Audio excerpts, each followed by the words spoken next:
Fraud that my client is charged with. The amount of the fraud is $689,970.24. Alhamdulillah.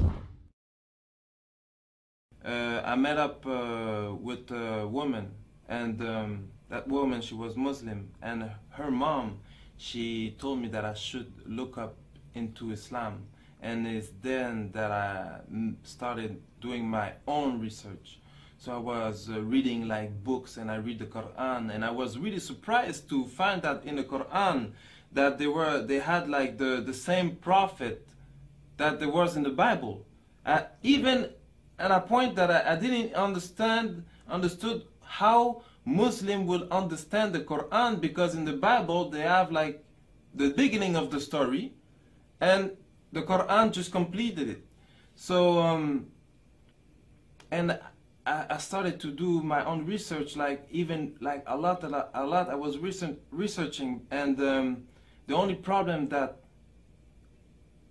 I end up having is like that, because as a Christian you have to believe that Jesus is the Son of God, and if you don't believe this, you go to hell, and if you believe it, you go to paradise. And I didn't want it to go to hell for nothing. Like it had to be the true religion, so I had to really make some research.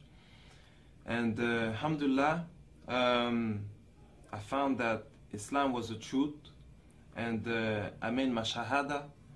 So right after I took my shahada, 3 days after, my mom called me and told me that the police was looking for me. So I went to see my lawyers, and they told me that I should give myself tin. So I went and I gave myself tin, but for the first time, it was the first time I went into jail as a Muslim. I'm here with my client Isaac, or known as Isaac Mushtakim, who is charged in Montreal with various offenses, particularly fraud, forgery, the use of forged documents. With regards to the fraud that my client is charged with, the amount of the fraud is $689,970.24. This would occurred in the year of 2006 over a 3-month period between the months of May and September. But there's a different side to Isaac that we know and that we've come across. Since his arrest, since these events, Isaac has completely turned his life around. I mean, notwithstanding this criminal record, I mean, breaking and entering, conspiracy to commit a criminal act, robbery, assault, mischief, intentional impersonation, I mean, the list goes on and on. Notwithstanding all of this, this individual has completely changed himself. He is no longer the person that he was when he was younger. He's married. He had a tough life. I mean, he grew up on the street. He grew up a life of crime and violence. That's no longer the person he is. He's married. He's a contributing member of society. He has a stable job. We have letters of recommendation from his employers. He's found religion. He's converted to Islam, and he's very observant of that. He commits himself to do charity work on a purely volunteer basis. No one has asked him to do this, and these are all signs of someone that has seen the process, seen that crime is not a life that he has chosen, and he has clearly indicated that he wants to be a contributing member of society, and that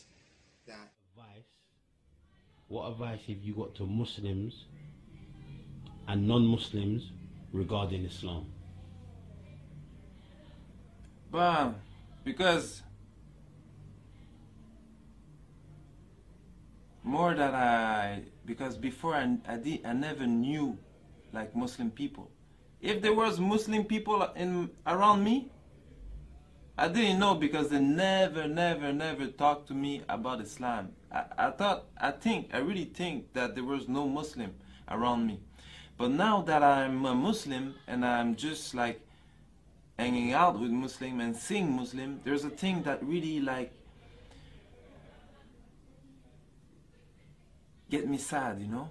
It's because me before I used to like a lot of I used to like a lot the tattoos, and on my head a tattoo get money.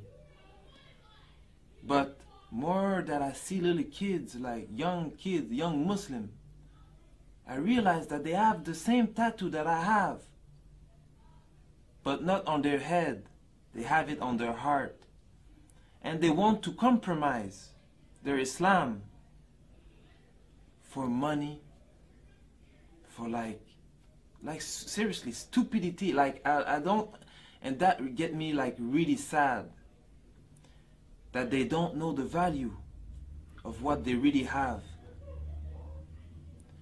because Islam gives me an happiness that that everything that I had in my life, like all the money, the girls, because with a lot of money comes the girls, the money, the girls, the house, the condo, like all that life never give me a happiness that I have today, a happiness that lasts.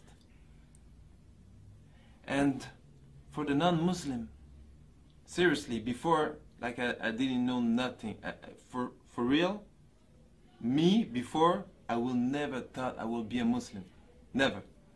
Never.